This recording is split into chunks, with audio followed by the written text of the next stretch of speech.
জুলাই হত্যাযজ্ঞের মামলায় ওবায়দুল কাদের সহ ৪৫ জনের বিরুদ্ধে তদন্ত প্রতিবেদন দাখিলের নির্দেশ ট্রাইব্যুনালের।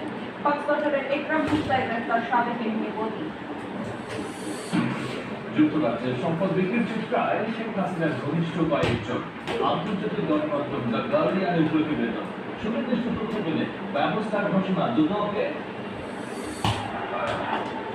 রাজনৈতিক পথের সবাইকে অন্তর্ভুক্ত করেই একটি স্টেজ তৈরি করতে চেষ্টা দল ঐক্যবদ্ধ বলে মন্তব্য করেছেন গতকাল দুপুরে রাজধানীর জিয়াউদ্দিনে জুলাই শহীদদের স্মরণে বিএনপির বৃক্ষরোপণ কর্মসূচিতে যোগ দেন দলের মহাসচিব মির্জা ফখরুল ইসলাম আলমগীর।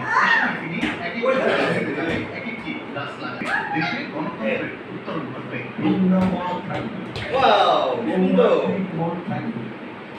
গণতন্ত্র বিশ্বাস করবে, গণতন্ত্র বিশ্বাস করবে, কেউ আপনার বিশ্বাস করবে, সব মিলিয়ে আমরা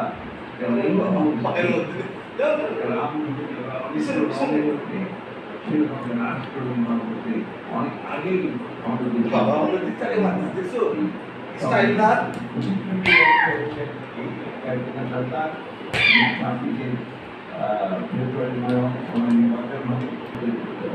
একই দিনে ইঞ্জিনিয়ারিং ইনস্টিটিউশনের সম্মিলিত পেশাজীবী পরিষদের সমাবেশের স্থল পরিদর্শন করেন বিএনপি স্থায়ী কমিটির সদস্য ডাক্তার জাহিদ হোসেন। বলেন, মাঠের চিত্র যাই থাকুক, ফ্যাক্সিবাদের বিরুদ্ধে রাজনৈতিক দলগুলো এক করেছে।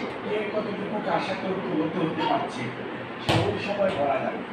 এখন ভোটবিহীন বলে গুরুত্ব প্রচেষ্টাকে বিনষ্ট করার কি হবে? মাঠের চিত্র এক মতো, ভিতরের চিত্র আরেক মতো, কারণ সবার আগে দেশ মনে রাখতে হবে। এদিকে টিএসসিতে এক অনুষ্ঠানে বিএনপির সদস্য আহমেদ বলেন, আওয়ামী লীগ জাতীয় নিরাপত্তার জন্য হুমকি, গণতান্ত্রিক শক্তিগুলোর মধ্যে বিভেদ তৈরি করে দেশ অস্থিতিশীল করতে দেওয়া হবে না। গণতান্ত্রিক শক্তিগুলোর মধ্যে বিভেদ তারা করছে, গণতান্ত্রিক শক্তিগুলোর মধ্যে আপোষের লড়াই সৃষ্টি করে দিয়ে তারা এই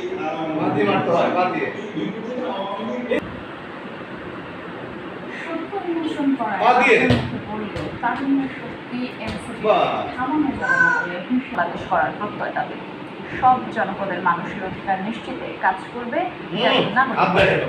পাহাড়ি জনপদ রাঙামাটিতে জুলাই পদযাত্রা এ কথা বলেছেন।